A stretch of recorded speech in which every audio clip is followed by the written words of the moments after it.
Hello साथियों, जय हिंद। कैसे आप सभी लोग? चलिए, उम्मीद करते हैं आप लोग अच्छे होंगे और अच्छे से पढ़ रहे होंगे।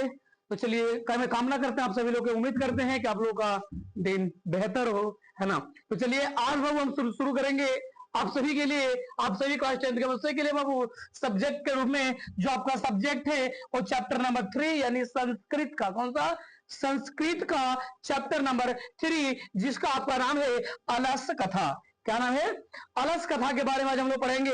अलस कथा में जितने सारे मोस्ट इंपॉर्टेंट क्वेश्चंस हैं वो सारे VVI क्वेश्चंस के बारे में हम लोग आज जानेंगे, पढ़ेंगे और इसे डिस्कस करेंगे, ताकि हमें एग्जाम में किसी भी चैप्टर से अगर कोई भी पॉइंट आ जाए तो घबराने की कोई जरूरत नहीं है। फुल ताकत से, पूरी तैयारी से हम लोग को चलना है, ताकि आप, है ना, रिजल्ट में आपको एग्जामिनेशन में किसी तरह का कोई बाधा ना आए। तो क्या आप सभी लोग जानने के लिए रेडी हैं? अगर आप लोग रेडी हैं, इसको पढ़ने के लिए इच्छुक है, तो आप कमेंट बॉक्स में अपना इमोजी से या अपना राय कर कमेंट करके जरूर बताइएगा। तो चलिए, हम लोग इस चैप्टर को आज शुरू करते हैं। तो शुरू करने से पहले प्रत्येक वीडियो को प्रति भी और इसमें भी एक छोटा सा एक लाइन के साथ शुरू करेंगे, है ना, ताकि अगर आपको ये वीडियो अच्छा लगे, ये लाइन अगर आपको अच्छा लगता हो तो आप कमेंट करके जरूर बताइएगा और अपना आशीर्वाद बनाए रखिएगा। क्या बोलते हैं बाबू कि जिनके इरादे फौलाद होते हैं, यानी जिनके इरादे फौलाद होते हैं, वो राह के पत्थर को भी मोम बना देता है। क्या तो बोलते हो कि जिनके इरादे फौलाद होते हैं वो राह के पत्थर को भी मोम बना देते हैं। और जिन्हें खुद पर यकीन होता है, जिन्हें खुद पर यकीन होता है, वो अपने किस्मत बदल डालते हैं, अपने किस्मत बदल डालते हैं। तो चलिए, अपने आप पर भरोसा रखना है, खुद पर भरोसा रखना है, एक हौसला के साथ पढ़ाई करना है। यस, हमें रिजल्ट लाना है, मतलब लाना है, ये हौसला के साथ हम लोग चलेंगे। तो चलिए, अभी से हम लोग शुरू करते हैं अलस कथा का चैप्टर नंबर 3, आपका क्वेश्चन विद आंसर के साथ। तो चलिए, इसका सबसे फर्स्ट जो आपका प्रश्न बाबू है चैप्टर नंबर 3 पार्ट 3 का जो आपका अलस कथा है, ये अलस कथा का जो पहला प्रश्न है वो बड़ा भी है, ये बहुत इंपॉर्टेंट है बाबू। कई बार प्रश्न पूछा गया प्रश्न है। तो कौन सा प्रश्न है बाबू? तो यानी कि प्रश्न है कि अलस कथा पाठ से हमें क्या शिक्षा मिलती है। यानी पहले कि अगर हम अलस कथा पाठ को पढ़ते हैं तो इस पाठ से पढ़ने से हमें क्या शिक्षा मिलता है, क्या ज्ञान मिलता है। याद रखिएगा बाबू, ये प्रश्न 2011 में, 14 में, 15 में, 20 में, 22 में और 24 में, अब प्रत्येक वर्ष के बाद देखो कितने बार पूछा गया है। यानी 21 में भी, 14 में भी, 15 में भी, 20 में भी, 22 में और 24 में भी पूछा गया प्रश्न है। तो याद रखिएगा, बड़ा ही VVI आपका प्रश्न है। आप इसे बारीकी से देखिएगा, लिख लीजिएगा, याद कर लीजिएगा, ताकि आपको ये छूटे नहीं। चलिए, पहला प्रश्न क्या क्या शिक्षा मिलती है? तो देखते हैं। आलस कथा का संदेश है कि आलस एक महान रोग है। यानी जो आलस है ना बाबू, वो बड़ा ही एक महान रोग है। किसी व्यक्ति के पास अगर पढ़ाई में आलस कर दिए या किसी भी काम के लिए अगर आलस कर देंगे, चलिए छोड़िए, आज नहीं कल करेंगे, अपनी काम को हम टाल देते हैं, है ना। तो कहानी पढ़े भी होंगे कि कल करो से आज करो, है ना, पढ़े भी होंगे, देख लो, है ना। चलिए देखते हैं क्या है आलस संदेश का। क्या है जो आलस कथा का संदेश है? और आलस एक महान रोग होता है। यह है आलसी का है, आलसी का सहायक प्राय कोई भी नहीं होता है। आलसी का प्राय कोई नहीं होता है। जीवन में विकास के लिए व्यक्ति को कर्मठ होना अत्यावश्यक होता है, कर्मठ होना आवश्यक होता है, सुशील होना आवश्यक होता है, मेहनती होना आवश्यक होता है। ना कि कोई काम है और हम चुप लगा दी, हिम्मत हार गए, आलसी है, छोड़ो ना, वो कर लेगा, आज नहीं कल पढ़ लेंगे, क्या दिक्कत है, अभी बहुत समय है। कोई समय नहीं है बाबू, कल का काम आज करना शुरू करोगे, है ना। कल, आज का काम कल पर नहीं टालेंगे, आज का काम है आज ही पूरा करेंगे, चाहे जितना मेहनत हो, जो भी समय लगे करना होगा, है ना। वो व्यक्ति क्या होता है? वो तो कर्मठ होता है, जो व्यक्ति सफल होता है, जो व्यक्ति विकास करने योग्य होता है। आलस्य शरीर में रहने वाला महान शत्रु है। ये जो आलस है ना हमारे शरीर में, वो क्या है? बड़ा महान शत्रु, सबसे बड़ा शत्रु है, जिससे कि अपना परिवार का और समाज का विनाश अवश्य ही होता है। यदि जीवन में विकास की इच्छा रखते हैं तब आलस लगातार उद्यम को प्रेरित हो, क्या है, अगर आप आलस कर रहे हैं तो याद रखिएगा, आप इच्छा रखते हैं कि मैं आलस रखूं, तो याद रखिएगा आप अपने जीवन में क्या मैसेज देना चाह रहे हैं, क्या संदेश दे रहे हैं, आपका लाइफ किस ओर जाएगा वो आप खुद डिसाइड कर सकते हैं। लेकिन याद रखिए, मैं यही कहूंगा आप सभी से, है ना, कि आलस ना करे, किसी भी काम में अगर हो आप उसे लगन से करे, मेहनत से करे, वो बिल्कुल आपके साथ होगा, है ना। चलिए आगे बढ़ते हैं प्रश्न नंबर 2 में। प्रश्न नंबर 2 क्या है बाबू की, प्रश्न नंबर 2 आपके सामने, ये भी बड़ा इंपॉर्टेंट है बाबू, ध्यान रखिएगा, ये भी आपका बीबीए प्रश्न है। ये भी आपको 2012 में और 2018 में ये 2 बार प्रश्न पूछा गया है।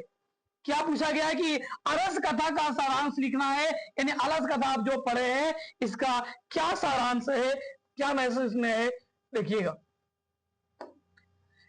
तो अलस कथा को जो विद्यापति रचित पुरुष का नाम हो, तो इस कथा का विद्यापति रचित पुरुष परीक्षा कथा संग्रह से संकित है, यहां से इसे लिया गया है, लिखा गया है, जिसमें मिथिला में, किसने तो मिथिला में वीरेश्वर नाम का एक मंत्री था। क्या बता रहे, इस जो कहानी अलस कथा है, ये अलस कथा कहानी में वीरेश्वर नाम का एक मंत्री था, वह स्वभाव से दानी था। क्या था वो, स्वभाव से दानी एवं क्या था, तो एवं दयावान था, दानी भी था और दयावान भी था। वह क्या संकट ग्रस्तों, निर्धनों तथा अनाथों को इच्छाभर भोजन वस्त्र दिया करता था। किनको देते थे, जिनको क्या हो तो कष्टग्रस्त है, यानी किसी समस्या में है, किसी समस्या से कष्ट में है ना, निर्धन व्यक्ति है, गरीब व्यक्ति है, या तो वो अनाथ है, उन लोगों को भोजन वस्त्र जो पॉसिबल सुविधा हो सकता था उन लोगों को दिया करते थे। उसका मानना था कि आलसी के लिए हर कष्ट सहज होता है, किंतु परिश्रम असहज। तब आलसी लोगों का इच्छा अनुकूल लाभ सुनकर कुछ लोग सुख प्राप्त करने की इच्छा से, है ना, कृत्रिम आलसी के रूप में मुफ्त भोजन ग्रहण करने लगे।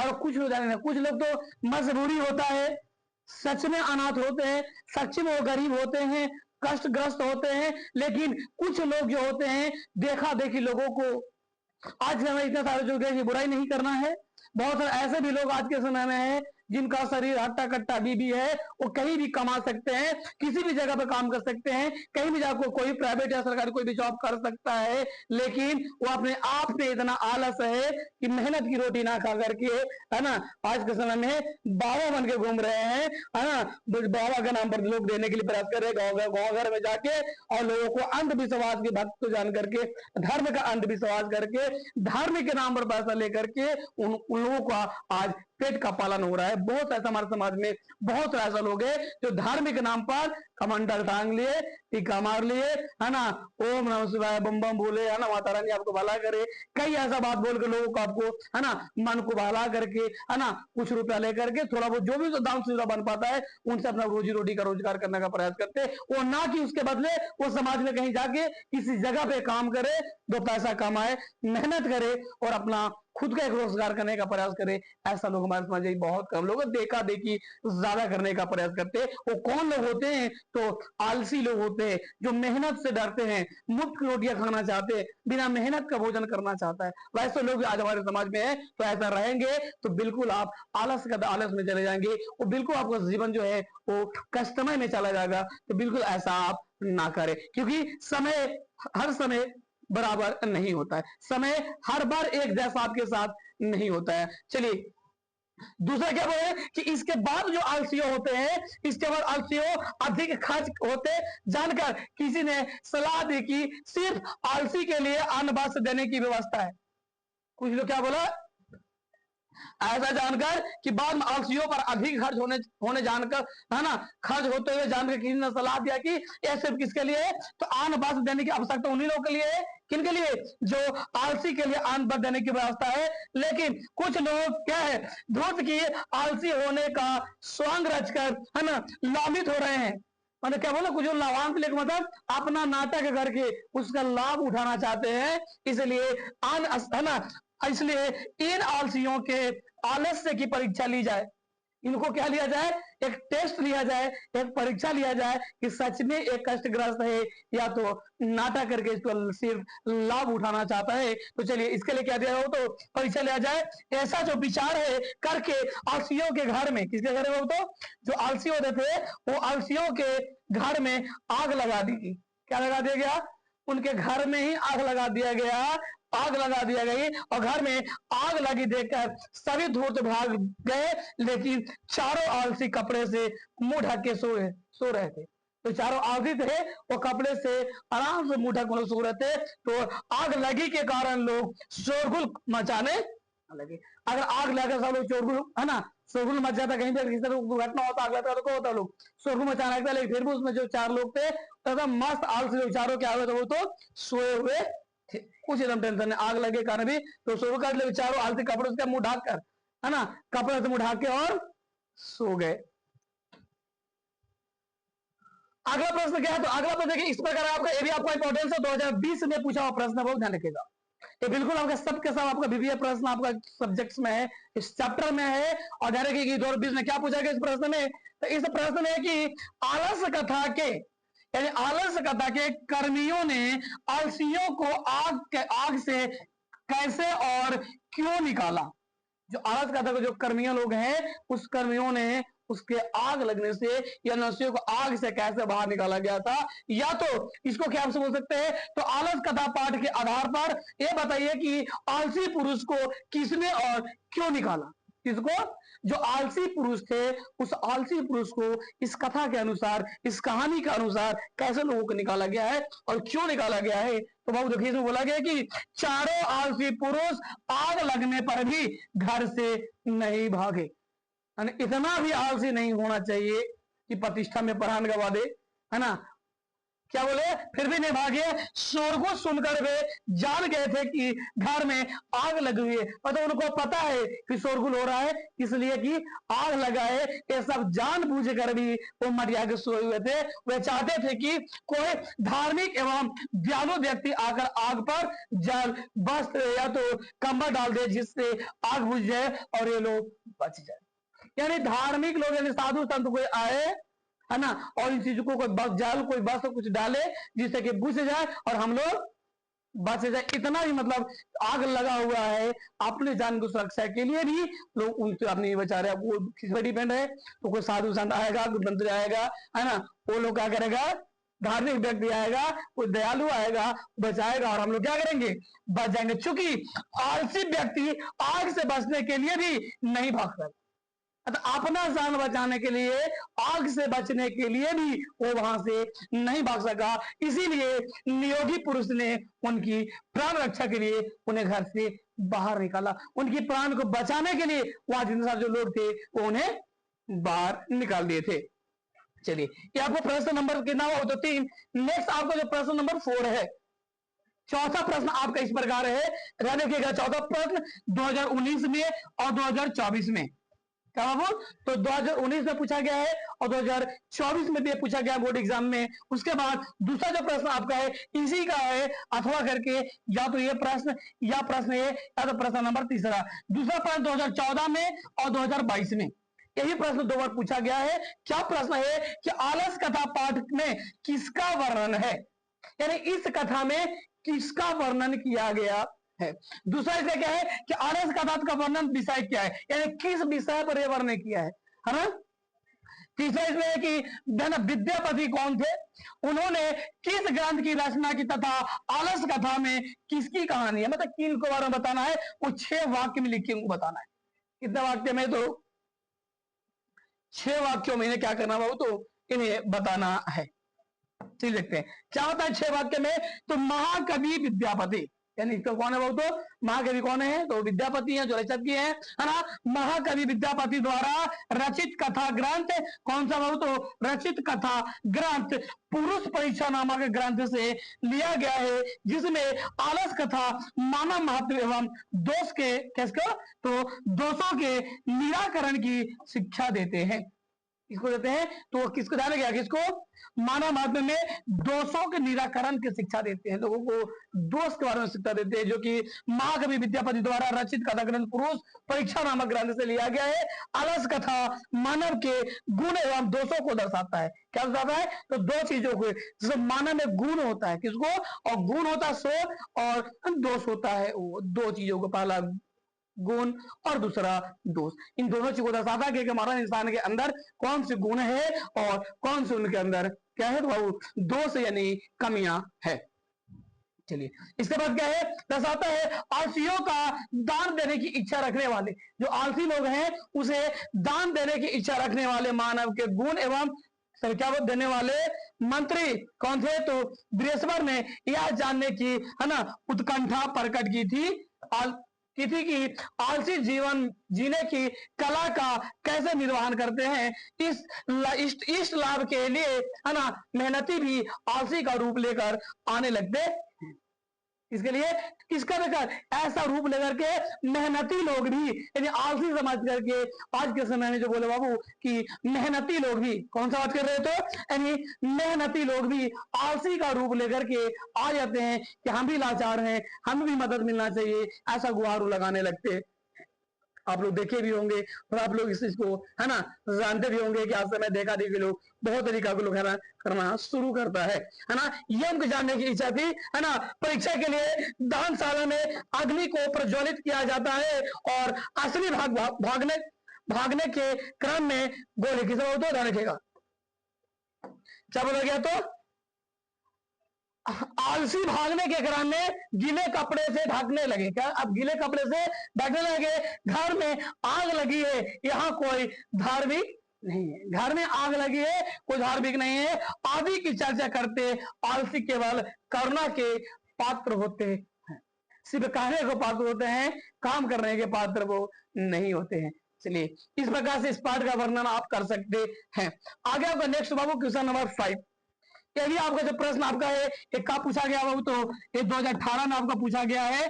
कब में देखिएगा लिखा हुआ, ये भी ध्यान रखिएगा VVI ही है, इसका सभी प्रश्न VVI है, ध्यान रखिएगा 2018 के एग्जाम में पूछा गया है। क्या है, तो आलस कथा में, किस कथा है बाबू, तो आलस कथा जो है, इस आलस कथा में आग लगाने पर क्या हुआ था। क्या बोले कि जो इस आलस कथा है, इस आलस कथा में आग लगाने पर क्या क्या हुआ था, तो क्या आंसर हो, तो आग लगने पर भी चारों आलसी घर में ही थे, यानी जब उस घर में आग लगा था फिर भी वो चारों व्यक्ति कहां थे बाबू, तो घर में ही थे। वह परस्पर बातचीत कर रहे थे कि हल्ला क्यों हो रहा है, आग लगा हुआ है, फिर वो हल्ला क्या बातचीत कर आपस में कि हल्ला क्यों हो रहा है।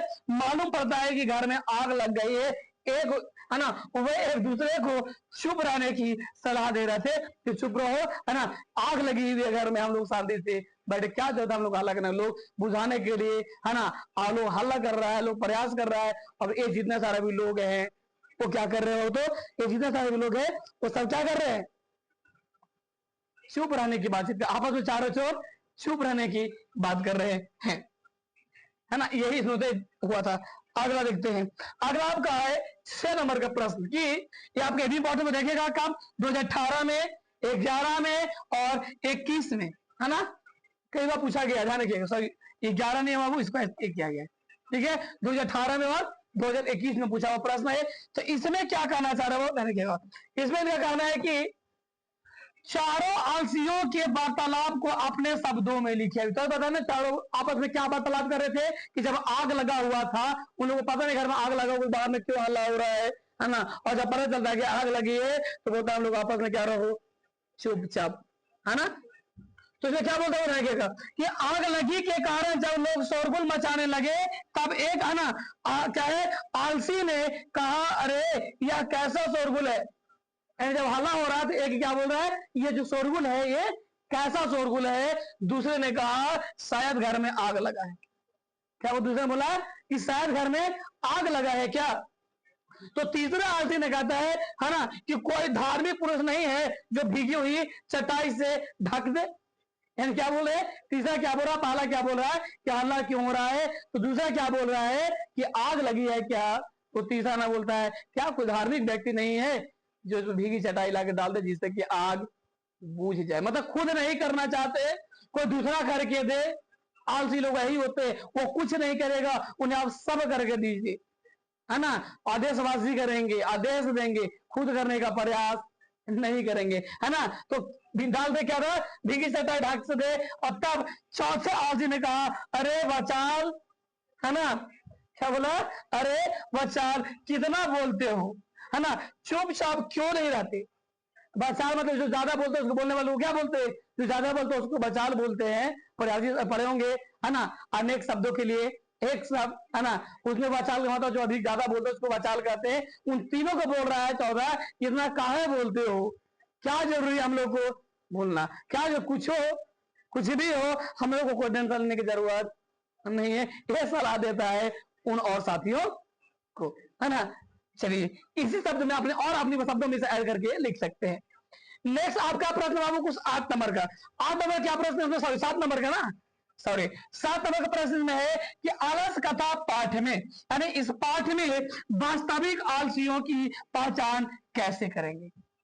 हम कैसे पहचान सकेंगे कि सच में एक इंसान आलसी है। ये प्रश्न 2019 में पूछा गया, बाबू ध्यान रखिएगा, कब पूछा गया। तो ये जो प्रश्न आपका है वो 2019 में लिखा हुआ आपके सामने, है ना। 2019 में पूछा हुआ प्रश्न, जितना सारे प्रश्न आपको बताया जा रहा है वो हर प्रश्न कहीं ना कहीं बारीकी से पूछा गया है, तो ध्यान दीजिएगा थोड़ा सा आप लोग, है ना।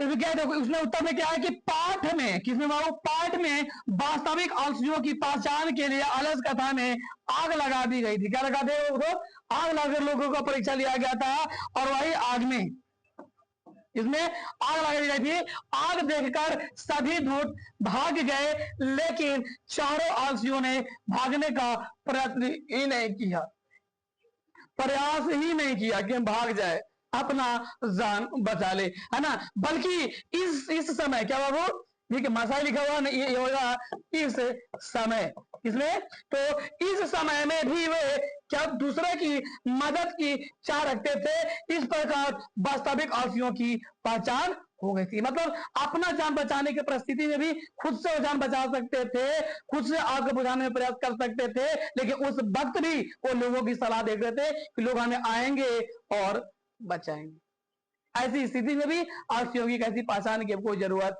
नहीं है, उसे डेफिनेशन देने की जरूरत नहीं है कि इससे बड़ा आलसी कौन हो सकता है। यही तो प्रश्न है आपका कि आलसियों को पहचान कैसे करेंगे। जब अपनी जान की सुरक्षा के लिए वो नहीं निकल सकते हैं, अपनी जान की सुरक्षा के लिए भी लोगों के सामने नहीं आ सकता है ताकि पहचान में आ जाए कि हम आलसी हैं, तो इससे बड़ा कोई पहचान है, वो पहचान दे ही दिया, क्योंकि अपने जान जो नहीं बचा सकता है तो दूसरा काम क्या करेगा।